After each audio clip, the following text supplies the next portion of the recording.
पुणे ग्रामीण थेट जाऊयात विधानसभेमध्ये मुख्यमंत्री बोलतात। तपासणी या सगळ्या गोष्टी करण्यात आल्या। त्यानंतर 25 जून 2026 रोजी सदर आरोपीला त्या ठिकाणी दोषी म्हणून जाहीर केलं।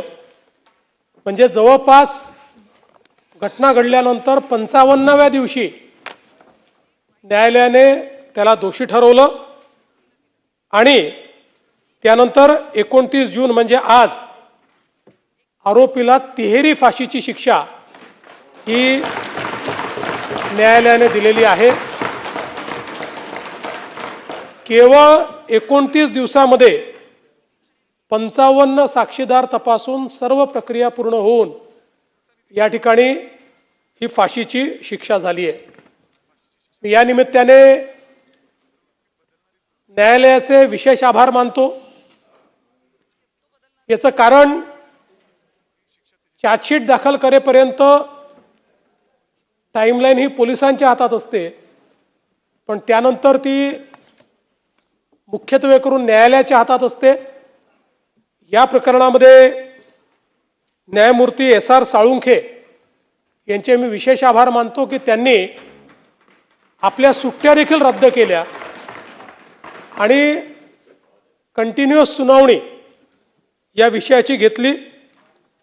खरं म्हणजे अशा प्रकारच्या नराधमांवर आपल्याला जर कारवाई करायची असेल आणि त्याचा जरब बसवायचा असेल तर वेळेत न्याय मिळणं हे अत्यंत गरजेचं आहे।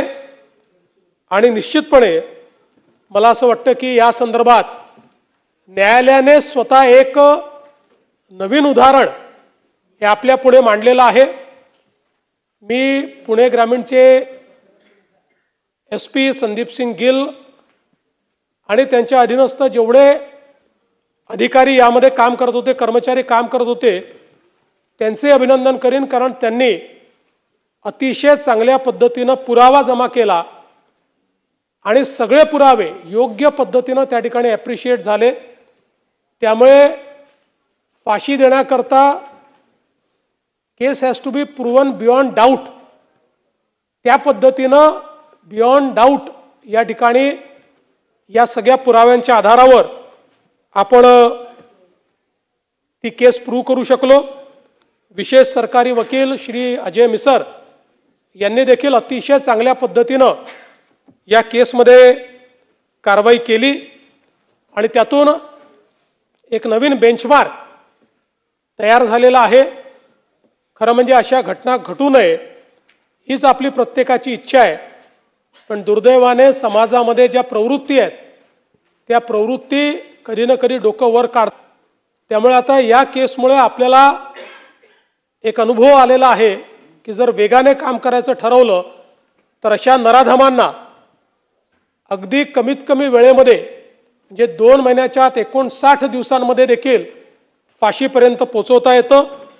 आणि म्हणून मी न्यायालय, प्रॉसिक्युशन, आपले वकील, आपले पोलीस या सगळ्यांचं अभिनंदन करतो आणि जे पीडित आहेत त्या पीडितांचे जे काही पालक आहेत, छोटीशी मुलगी होती, पण त्यांच्या पालकांचं दुःख जर आपण कमी करू शकत नाही, पण निश्चितपणे त्यांनाही या गोष्टीचं समाधान असेल की अशा प्रकारच्या नराधमाला तिहेरी फाशीची शिक्षा ही न्यायालयाने या ठिकाणी दिलेली आहे आणि पुढेही अशाच पद्धतीनं वेगानं काम करण्याचा प्रयत्न आपण या ठिकाणी करणार आहोत। चला, निवेदनावरती बोलणं उचित नाही। आभार हे बोलण्यातनंच होतं ना, ते बोलणं शक्य नाही निवेदनावर। चला पुढे कोणाचं नाव? आता नानाभाऊ तुमचंच नाव असल्यामुळे तुम्ही काय बोलावर त्याच्यावर काय नियंत्रण नाही।